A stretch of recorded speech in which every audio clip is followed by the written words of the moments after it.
Today,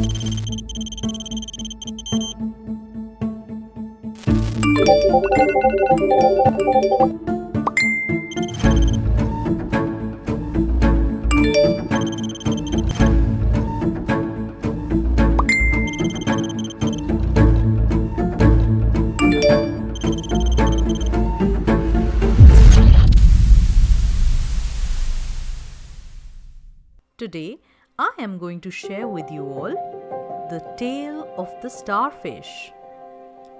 A little girl was walking along the beach. There were thousands of starfish washed up during a terrible storm. Every strong society depends on people who think independently. That ability begins with reading.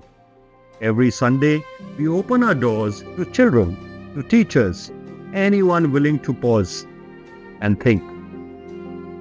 But what we have built can reach thousands more with your support.